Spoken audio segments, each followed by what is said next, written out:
aduh gue kalau kejebak time loop ini kan pasti harus cari-cari alasannya dong, ya nggak? Betul. Kan di film ini adalah ada sebuah alasan yang menjebak si Sabar ke dalam time loop adalah ada urusan dia dengan seseorang yang belum tuntas nih. Di sini Betul. adalah sama bapaknya gitu. Nah, kalau gue tadi bercandaannya adalah kalau gue di keadaan seperti Sabar ya, gue tuh bingung gitu, gue mau nuntasin masalah sama siapa gitu. Secara gue merasa kayaknya gue banyak masalah sama orang gitu.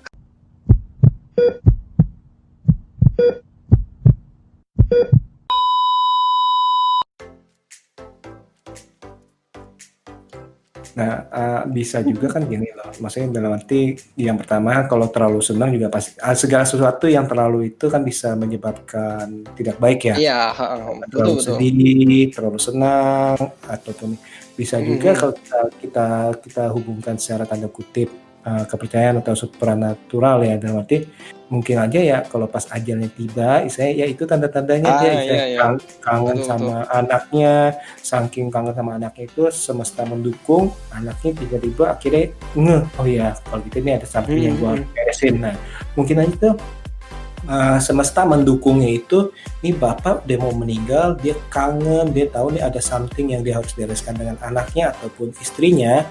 Betul. Itu akhirnya semesta itu menciptakan satu time loop. Nah, kan mungkin kan teorinya seperti itu bisa juga kan? Iya, kan kalau di ending sebenarnya kan ada sosok yang ini yang dibilang, wah ini pasti nih si pemulung ini nih yang ngutuk gua gini-gini, dan itu kan kayak dikasih lihat di akhir gitu, mungkin kan arahnya ke situ kali ya. Nah, yang itu sebenarnya itu awalnya itu gue pikir itu, soalnya ini agak bingung nih, bapaknya kan pincang pakai tongkat. Ya maksudnya udah jalannya nggak terlalu ini. Iya, udah tua lah ya. Dia tua pakai tongkat. Terus bapak yang pengemis itu juga pakai tongkat. Awalnya gue pikir ini jangan-jangan nih rohnya nih. Berarti ngerti gak? Jadi dia rohnya itu duduk di pemakamannya sendiri tuh, ngerti gak? Nah itu tapi gue mikir nih jangan-jangan rohnya nih, dalam arti ini dia jadi duduk terus habis itu udah meninggal kan, dia kan pergi duluan kan, dia kan keluar dari rumah kan. Iya, betul. Nah mungkin aja tuh ya, jangan-jangan banyak kemungkinan lah ya. Teori-teorinya itu kan seperti itu tuh. Karena gue lihat ini kok ada di sini tapi pakai tongkat, jangan-jangan ini roh bapaknya waktu muda nih, dalam arti seperti itu. Kan itu bisa juga. Bisa. Ya itu ruang imajinasi penonton kali ya. Nah, kalau mengenai karakter yang paling berkesan apa nih di sini? Siapa? Karakter paling berkesan gua sih si Billy ya.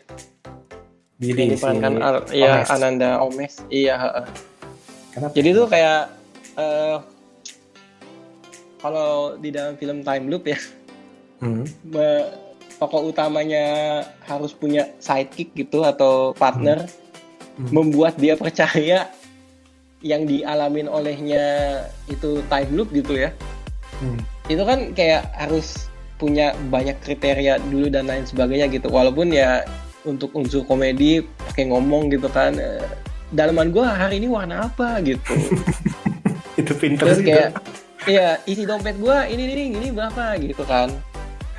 Ya, dan itu kayak apa ya bilangnya ya variatif lah gitu. Terus kayak maksudnya kalau gue bandingin sama film Time Loop, kayak ambil contoh ya Edge of Tomorrow gitu. Kan pada saat si Tom Cruise nge-convince ya membuat siapa tuh Angel of Verdun ya. Itu ya, yang diperanin sama Emily Blunt itu kan kayak dia datang ya kalau si Emily Blunt kan di karakternya dia sudah pernah mengalami, jadi tinggal ngomong doang. Gue pernah mengalami apa yang lu alamin gini, gue gini jelasin secara verbal, si itu bisa langsung cepet percaya gitu. Sedangkan kalau ini kan kayak isi dompet gue apa, dalaman gue warna apa, gini gitu. Tapi terus akhirnya percaya dan lain sebagainya. Kenapa soalnya? Enggak, tapi lo kebayang gak misalkan dalaman tuh warna apa, udah ngintip. Kalau Edge Tomorrow kan udah ngelakukan, tinggal tembak mati, abis itu balik lagi ditanya lagi tembak mati. Kalau ini kan lo bayangin nggak, abis ngecek kolor orang, dia bingung nih satu hari ini gue ngapain. Oh pas awal-awal ngabisin waktu untuk oke, kolor gue warna apa? Kolor dompet gue isinya berapa? Kolornya si ini warna apa? Kolornya si itu warnanya apa? Itu kan ngabisin waktu satu hariannya itu ngapain gitu? Kebayang nggak? Ya kebayang sih. Mungkin lebih ke ini sih, banyak-banyak trial and error lah gitu. Nah itu juga soal Edge of Tomorrow tuh emang itu juga ada beberapa mirip ya, yang pas waktu adegan dia dipukul, ya apa yang dia diterjang sama yang badannya besar. Oh iya ya iya kan? pengulangan gitu. Pengulangan itu dia belajar dari situ juga tuh ya. Iya. Nah kalau gue pribadi ini justru karakter yang memorable ya, atau istilahnya yang nyangkut di gue ini yang si Dwi Sasono nih. Nah itu gue awalnya itu gue malah berpikir, nih jangan-jangan dia terjebak juga nih di dalam time loop juga nih, istilah kok gitu-gitu terus, ketiga kok santai, terus diajak ngomong juga nyambung kan, tanpa lu usaha keras kan, si itu kan kita langsung percaya aja ya, ngerti gak? Namanya Vido ya. Nah itu kan dia kan percaya aja tuh, si Sabar cerita apa dia percaya kan, seperti itu. Tapi bukannya tanda kutip memang setup karakternya dia gitu ya, mohon maaf nih, gesrek gitu. Iya gak sih, jadi oh iya percaya gitu. Karena nah, itu ini coba jelasin dulu. Dia kan selain percaya aja gitu terus habis itu ya tadi itu orang easy going, nikmati hidup, istilahnya kan gitu kan. Jadi istilah kesannya itu ya dia itu udah hidup ya berulang-ulang kali, jadi ya udah bosen, udah ngapa-ngapain. Kalau kan diceritain lu udah kemana aja, oh gue udah ke Atambua, udah ke sini ke situ kan, si Sabar kan udah keliling Indonesia tuh ya kan. Iyalah. Betul kan, dia kan nanya lu udah kemana aja, udah berapa kali ke pantai, oh gue udah ke pantai nih sampai berapa belas kali, sampai gue bosan, ya udah gue nggak ke pantai lagi. Nah itu tuh dari situ tuh sebenarnya gue berharap ada surprise juga nih dari karakter yang diperankan oleh Dwi Sasono sih, tapi ternyata sih enggak sih itu. Soalnya gue pikirin gue kan kalau waktu itu kan nonton Palm Spring itu kan dia itu ternyata itu nggak hanya satu toko aja yang mengalami time loop ya, ternyata itu 3 toko ya, bahkan 4 ya, seperti itu. Nah gue pikirnya apa mau modelin kayak ini juga apa enggak, seperti itu. Iya sih. Ya karena gue merasa si Vido tuh memang karakter yang ya buat ini ya, unsur komedinya aja banyak digoreng tanda kutip gitu. Dengan kehadiran dia, variasi komedinya bisa datang lebih banyak gitu. Jadi kan si Vino G. Bastiannya bisa parodiin peran-peran yang dia udah pernah mainin gitu di film-film sebelumnya. Jadi Krisya, jadi Kasino, 212 jadi Wiro Sableng gitu kan. Iya. Itu sih ya, itu keren sih tuh menurut gue tuh, keren. Nah tadi kan kita kan ngomong kan apa kebagusan atau yang keunggulan dari film ini. Nah kira-kira ini ada kekurangan dari film ini nggak?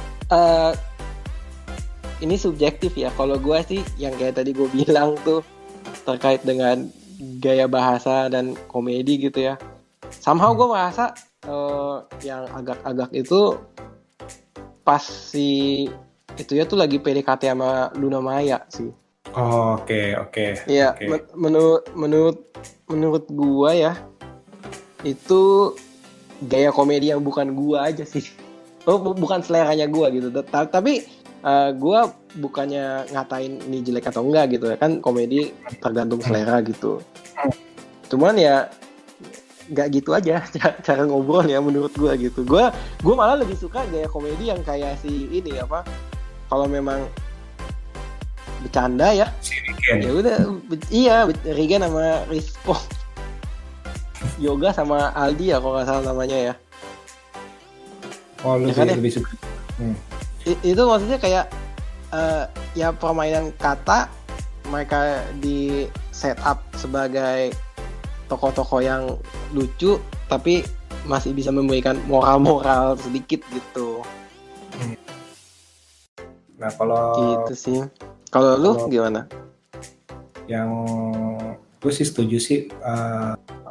Gue sih bukan soal inti daripada pembicaraan dari karakter lu namanya sama Vino sih, tapi menurut gue sih ya itu juga terlalu cepat juga sih, tiba-tiba oh mau kawin ya udah ya gini masuk itu menurut gue sih kurang serak sih gue sih ya, semudah itu kah saking rasanya lo isanya dengan oh ini segala sesuatu pasti ada hikmahnya atau semesta mendukung segala macam itu, yuk besok ya udah nih besok kawin aja sama gue isanya gitu kayaknya. Iya, tapi mungkin itu dalam kondisi ya, itu mungkin terinfluence bahwa si Sabar itu kayak gue udah nothing tulus lah gitu, gue isengin nih orang jadi jodoh gue, syukur nggak jadi jodoh gue ya udah gitu.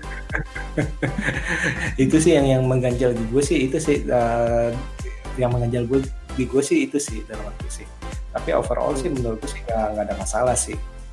Itu. Berarti gue nggak sendirian ya pendapatnya ya. Iya yang itu sih, yang itu sih benar. Iya. Bukan isi pembicaraannya, tapi saya peletakan alurnya itu kayaknya kok terlalu, kesannya itu terlalu dipaksakan, cepat istilahnya seperti itu. Nah, iya betul. Nah sekarang ini yang gue pengen tanya ke lu juga nih, Korea. Apa tuh? Iya. Kira-kira nih, secara imajinasi nih, apa yang akan lu lakukan bila terjebak di time loop? Dan kira-kira lu pengen terjebak berapa lama? Buset. Susah ya pertanyaannya. Soalnya dosa gue banyak sih. Enggak canda. Nah justru di dalam time loop itu lu bisa berbuat dosa sebanyak mungkin dong. Dihitung kagak ya? Bukan, maksudnya kalau gue terjebak dalam time loop ya, dengan konsep yang serupa dengan film ini, gue sih deg-degan setengah mati. Karena gue bingung, gue mesti minta maaf sama siapa-siapa aja ya gitu. Oh, malah lu kalau terlibat dalam time loop, lu malah berpikir jangan-jangan gue mau mati nih gitu ya? Bukan, maksudnya kayak, gue kalau kejebak time loop ini, kan pasti harus cari-cari alasannya dong, ya nggak? Betul. Kan di film ini adalah ada sebuah alasan yang menjebak si Sabar ke dalam time loop adalah ada urusan dia dengan seseorang yang belum tuntas nih. Di sini Betul. adalah sama bapaknya gitu. Nah, kalau gue tadi bercandaannya adalah kalau gue di keadaan seperti Sabar ya, gue tuh bingung gitu. Gue mau nuntasin masalah sama siapa gitu. Secara gue merasa kayaknya gue banyak masalah sama orang gitu. Oke. Sorry. Iya, baru ngerti. Jadi malah. Iya, itu bercanda doang sih. Tapi menurut gue, ya jangan lama-lama ya. Gak paling gampang gini. Lu sebenarnya itu nggak usah ngurusin permasalahan lah, misalnya gitu ya. Tapi lu dikasih nih, aku akan kasih lu nih kesempatan untuk terjebak dalam time loop. Nah, lu mau ngapain tuh? Terserah. Terus habis itu lu mau berapa lama deh ngomong ke gue? Kira-kira apa? Jadi lu nggak perlu beresin istilahnya. Ya 1 hari aja cukup lah. Time loop 1 hari. Iya, enggak, maksudnya kan kayak kan tadi kan kondisinya adalah gak usah ada sesuatu yang perlu diberesin kan.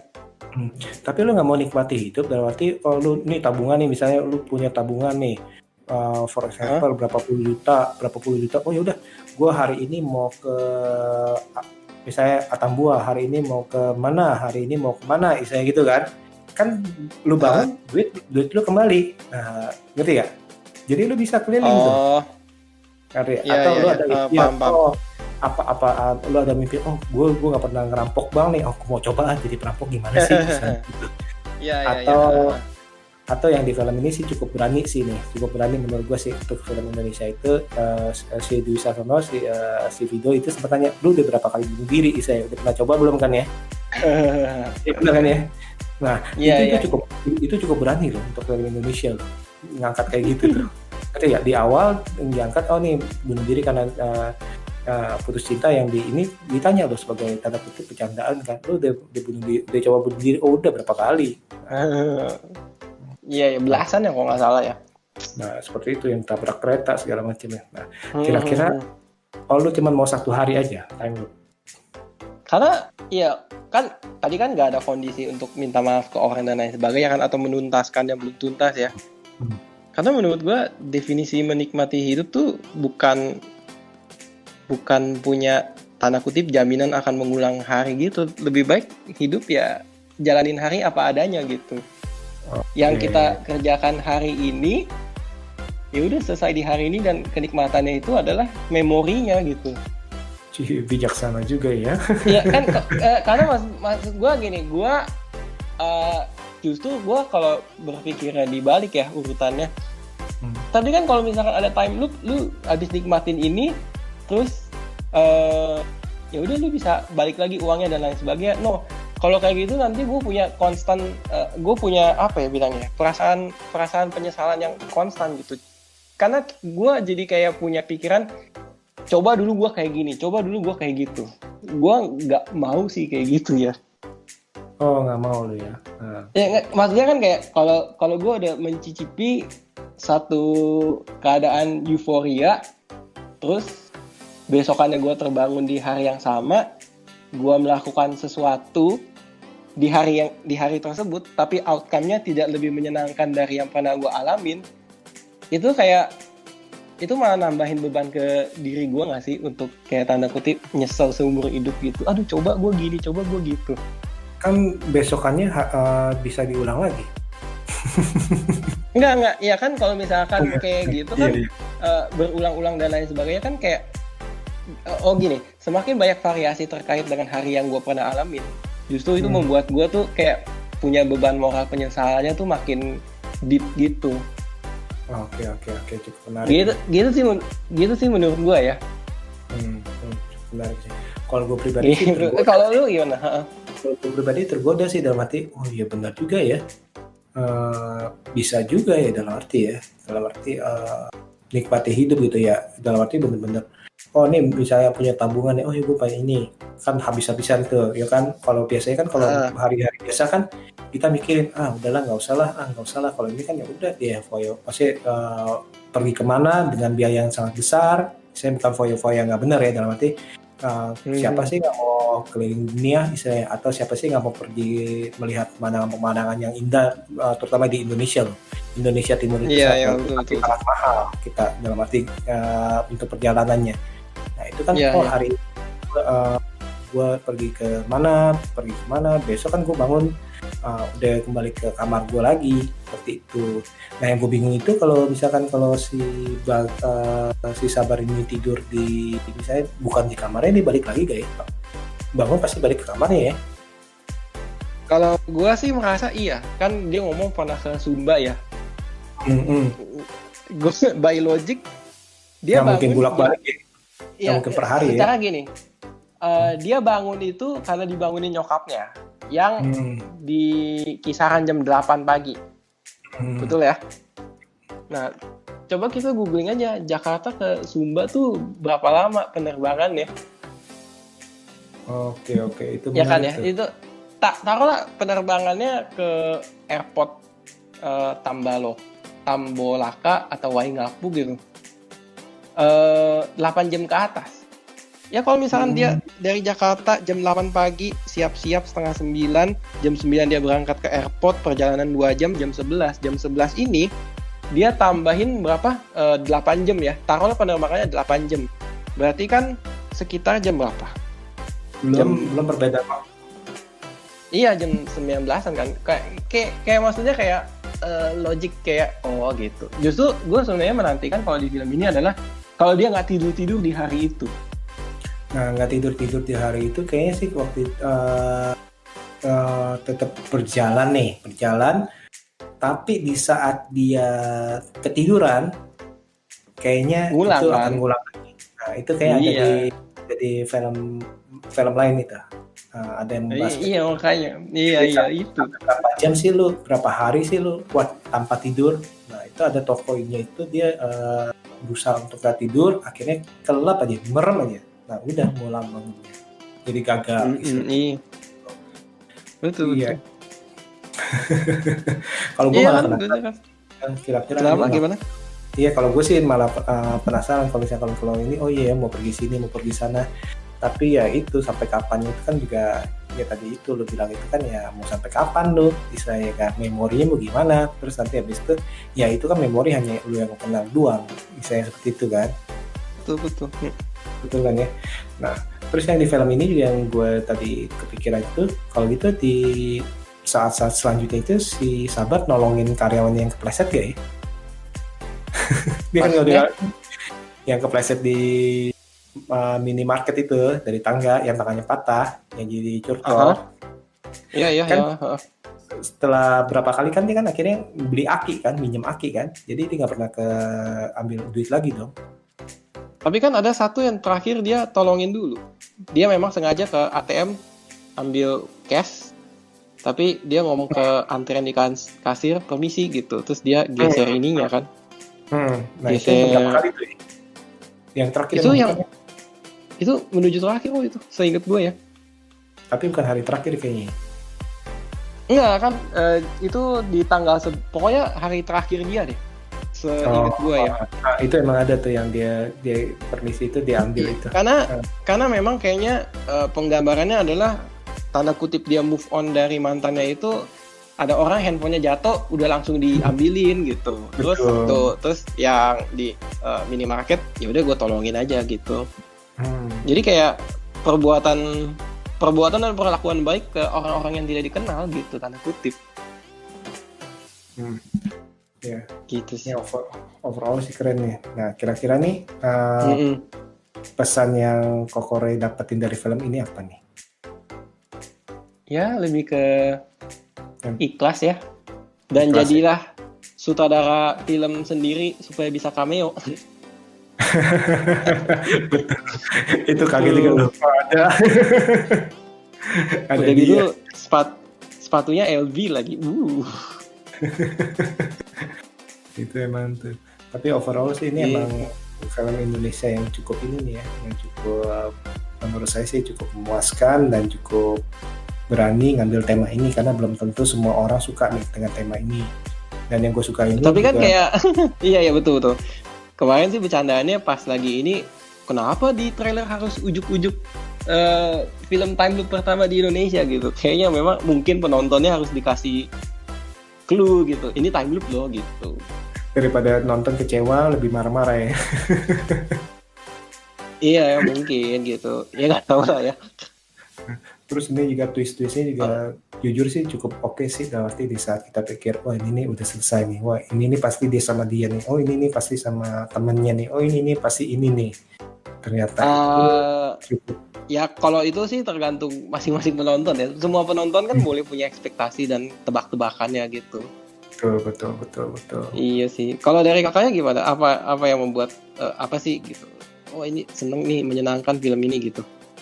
Kalau yang menyenangkan itu kalau menurutku sih tadi itu. Yang pertama ya emang gue kan suka film time loop ya. Time loop ya. Yang kedua, jenisnya gue suka. Yang kedua itu yang gue suka adalah dimana sang penulis naskah ini bisa menggabungkan ide time loop ini ke drama plus komedi yang seimbang nih di ramuannya nih.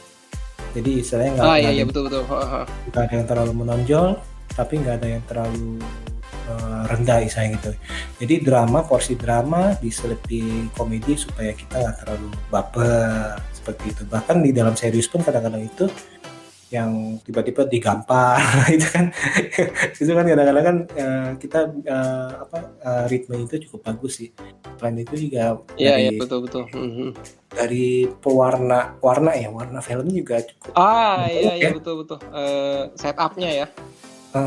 Setupnya dan warnanya juga cukup menyolok sih menurut gue sih ya. Terus permainan kameranya itu yang membedakan dia lagi tidur, bangun tidur atau segala macam itu juga cukup bagus sih menurut gue sih. Ya, gue demen pas mereka tuh nggak tahu ya ini editing atau enggak, tapi pas mereka yang lagi berempat berdirinya melingkar gitu, mereka kan dorong kameranya muter gitu ya. Kayak mereka tuh ngobrolnya timingnya bisa pas aja gitu, kesorot-sorot wajahnya gitu. Menarik sih. Nah itulah, itu kan kerjasama profesional kan ya dari tim produksi ya, seperti itu sih. Iya.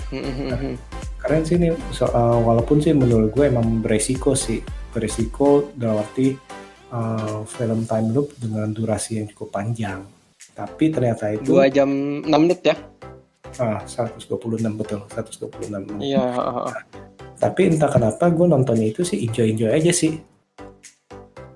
Benar-benar enjoy itu. Karena gue penasaran segala macam itu, setiap hari yang diulang itu dengan berbeda. Bahkan yang awalnya pakai baju jas jas hitam sekarang karena dia udah disangka pelayan akhirnya jadi jas merah ya. Kan jas hitam sekali kan tuh, jas dasi hitamnya benar sekali kan. Setelah itu Iya betul. kalau kalian pikirin tuh, kalau kalian lihat tuh seperti itu ya. Pokoknya overall nih film ini merupakan film yang cukup keren lah ya. Nah, kira-kira ada kata-kata terakhir gak nih untuk mempromosikan film ini bagi sobat BB69? Apa ya, paling kayak ya kalau pas lagi ada beberapa adegan dinikmatin aja gitu kelucuannya, terus juga coba dengerin soundtracknya nih. Ini ternyata liriknya tuh ini juga ya, gue cari-cari ternyata namanya DAT Band, lucu banget, Doing Art Together. Dan ternyata si DAT Band ini tuh dulu pernah kerjasama sama si Anggi Umbara di penggarapan film Si Manis Jembatan Ancol gitu. Mungkin hasil garapan musiknya memuaskan, jadi di sini dia direkrut lagi gitu. Ya coba aja didengerin gitu, lucu-lucu kok. Terus liriknya sih agak catchy juga ya. Terus habis itu juga iya. Oke sih. Cuma kayak ada satu adegan tuh lagunya terlalu kebesaran situ. Itu gua agak lupa. Itu. Jadi pemasangan musik itu terlalu besar sih. Jadi art band ya. Doing Art Together. Nah ini nanti boleh cari nih, dengerin nih lagu-lagunya. Ini ujian, dia udah tidak bisa dipaksakan ya denganmu tanpa iya. Gitu. Oke deh. Kalau dari kakaknya ada nggak yang mau disampaikan lagi? Saya rasa udah ya, dari tadi saya udah bilang nih filmnya cukup keren nih. Filmnya bukan cukup sih, tapi ini filmnya keren banget sih kalau bagi saya nih. Saya sih puas sih. Iya, unik lah. Dalam arti puas lah. Kalau kan film perjalanan waktu udah, nah ini film time loop nih.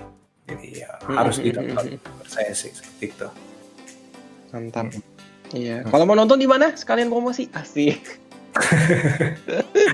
Di Disney Plus, jangan lupa ada Hotstar-nya. Iya. Disney Plus Hotstar ini masih hangat nih karena baru main ya. Dan habis itu langganannya juga murah kok, Disney Plus Hotstar. Jadi nggak usah ragu lah, nggak rugi kok. Ya kan? Apalagi banyak Mandalorian, terus film-film Disney lainnya. Bahkan kemarin itu gue lihat, Fantasia 2000 nih udah lama nih, Fantasia 2000 udah lama nih kita nggak nonton nih, istilahnya kan. Ya keren kan Fantasia. Terus tadi pagi baru The Simpsons. Nah, waktu itu. Betul. Mungkin bisa rekomendasiin kalau mau langganan yang 1 tahun aja, karena yang akan datang kan salah satunya yang dinanti-nanti itu ya. Kalau dari Marvel itu The Falcon and Winter Soldier itu. Gitu betul, kan gitu. Jadi buat teman-teman yang dengerin konten podcast ini, jangan ragu untuk segera berlangganan. jadi agen jualan ya gue. Iya, di My Telkomsel juga bisa kok itu langganannya. Itu harganya juga cukup miring tuh di My Telkomsel. Oke deh. Oke, thank you banget nih Kokore. Iya, thank you juga udah diundang ke sini. Kira-kira nih kalau mau dengerin podcastnya atau konten-konten lainnya nih kemana? Aku masih di SSG Movie Podcast kok. Masih dia bisa dilihat di Spotify, Apple Podcast dan Google Podcast, iya. Anchor FM itu juga bisa ya. Oke, thank you banget ya Kokore ya, jangan lupa nanti. Thank you juga ya Koko BB sudah mengundang. Nanti kapan-kapan diundang lagi nih ya, jangan bosan ya. Iya, nggak, santai lah. Oke deh, saya rasa sekian dulu kali ini. Nantikan episode-episode selanjutnya tentunya dengan tema berbeda. See you. Ya, dadah.